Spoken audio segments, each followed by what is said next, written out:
It's early, about 6 o'clock in the morning, and there's a reason for that.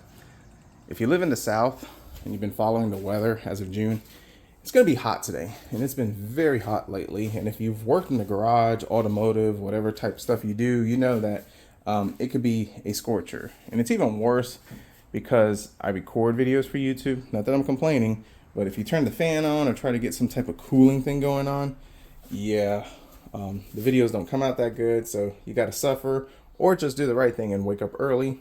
Early bird catches the worm. So this computer is a computer that I fixed over a year ago and has not worked since the day I fixed it. Yep, off to a great start. So let's get started. It's about a year ago the customer dropped this thing off, and we had to do an in-depth cleaning, did some upgrades. I think we went to a 1070 instead of a 1650, threw in some memory, but he said he took it home, and now the customer lives like 5 hours away. He took it home that day. It didn't work, or it didn't boot. I forgot exactly what he said. And yeah, he didn't call me or reach out to me, which is kind of unfortunate because I definitely would have warranted my work. But yesterday, as I was out and about running errands, met up with him. I was like, hey, how's it going? How's the computer? And he was like, it don't work. I said, oh man, when did it stop working? He goes, like the next day after you put it together. I was like, crap. It's like, why didn't you reach out? Life, busy. This is a credible customer. This is not one that's definitely not trying to scam me. I've known this dude for years and years and years and years. And if he says it's going to rain, bring an umbrella. And he's also one of those customers that when he upgrades, he gives me all his old stuff. So I've built a ton of computers for him. I've helped him out. He's helped me out a lot. So let's pay it forward and let's see what's going on with this thing. I'm definitely curious. So let's fire it up. Turns on. Now I think this is a i5 6th gen. It's a GTX 1070, 16 gigs of DDR4, and that's about as much as I know. And it's booting up, so let me turn the camera. Don't like to give people's information away, and we'll look into it.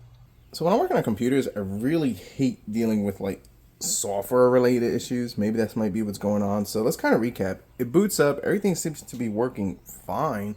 I haven't stress tested, which we're going to do, but first thing I like to do is just check out the temperatures on idle, and well, 42, 38, 44 CPU temperatures seem to be fine. Nothing to be concerned. Let's look at the graphics card temperatures on idle, and I'm using hardware monitors, so I know it's somewhere around here. 40, and this is all on idle. So everything seems to be working as long as you're not doing anything. So let's go ahead. I've installed AIDA 64. I like to use this, and now it looks really different. Great. All right, there we go. System stability test. Let's go ahead and just stress CPU. So right away, I mean, temperatures look perfect. I mean, we're at 55 is the highest spike, 51. Yeah, I know I've been running for a minute, so let's give it a couple more minutes and see what it does. But so far, CPU stability seems to be fine.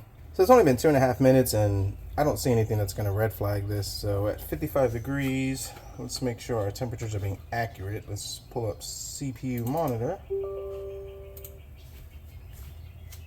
Yeah, highest spike, 56 degrees. I mean, this thing is really nice and cool. All right, so we don't have a CPU issue as far as I can see, but then again, this is a synthetic stress, so let's stress the graphics card. That might be our issue. Stressing the graphics card, heaven benchmark, and temperatures look good, 65 degrees, and even though the panel is off, it is really warm in the garage today compared to like being in somebody's house where they actually have the AC. Yeah, even putting this panel on, temperatures you might go up a couple of degrees. Nothing to be concerned, so I am puzzled. I guess the thing that I would need to do next would be is have them come by, play or do whatever they normally do, and see exactly what causes it to crash. But this computer is running perfect, nice and cool, no issues. He said it crashed when he played his games. I'm not sure. I think what I'll go ahead and do is just do all the Windows updates, all the drivers, get everything up to where it needs to be, have them come by, try his games and see if we get it to crash. But honestly, if it doesn't crash with that, then this one has got me perplexed. And this is why, like, when it comes to software related stuff, I don't like dealing with it. But it is what it is, and maybe we'll figure it out. So we'll be back. All right, folks, spent a lot of time off camera, and I think we got to figure it out. Should have turned the camera on because, well, this is one of those things that it's a one-shot deal, but I'm pretty sure it's in the right direction. So we got the SSD up here, and I looked. There's a splitter. I can't remember if I did this. I doubt I did this. I could tell that they've added stuff. Looking at it, they added a DVD drive, which it's fine, whatever. But looking at the DVD drive, I went to open it up, and when I hit the DVD button, the computer crashed. Blue screen. Wish I would have recorded that. All right, fine. So after that, it kept on boot looping. And I was perplexed, but then I realized the only thing I did was hit this button. I unplugged the power cable, and the computer came back. No issues, no crash. When I plugged it in, the DVD drive just stopped responding. So this DVD drive is dead, and I guess what it was doing was, drawing too much. I'm going to assume I'm not like all scientific on anything, but I guess it was drawing too much power, and I guess I hit it at the right time and finally done. After doing that, after unplugging that, computer works fine, no issues. So I think that's what it is. So what I'm going to do is I'm going to try to organize this. They have the two SATA drives over here, and I think the issue that we're running into with this power supply is that we don't have the correct cables for it. So I'm going to take a look at my stash, see if I have them. I do label my cables, and if we have an extra one, then we could just run a dedicated one for this. Replace the DVD drive, because I was talking to the customer, and apparently they actually used the DVD drive. So that was our issue. And I think the splitter idea, you're running all these drives in that. It might be enough, it might not be enough, but we got two mechanical drives, a SSD, a DVD drive, using a splitter, all on one rail right there. So let me rewire this. Let me see what I got in my stash, and we'll come right back. So fortunately, I was able to find the right cable for it, so that's a good thing. Let's get this DVD drive out.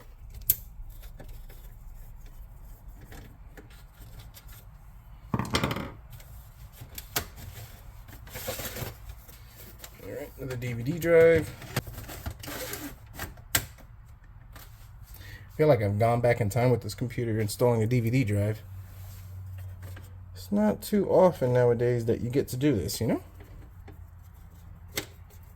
Now, I will come back and cable manage this better. Probably not, but maybe. Let's get you plugged back in. Now, this one is a new used old stock. What is it? New old stock HP. So it should work. All right, fire it up.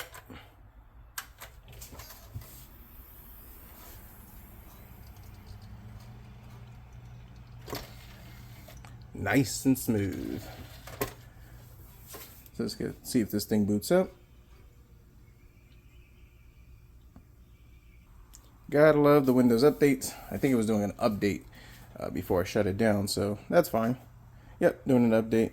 But drive is working, DVD drive is working, so win. So we're back up and running, and this thing is running solid. Very happy about that, and glad we were able to figure it out. I wasn't sure what it was. I was thinking more of a software, but I think this was a fortunate coincidence that, I happened to just push the button and everything went haywire.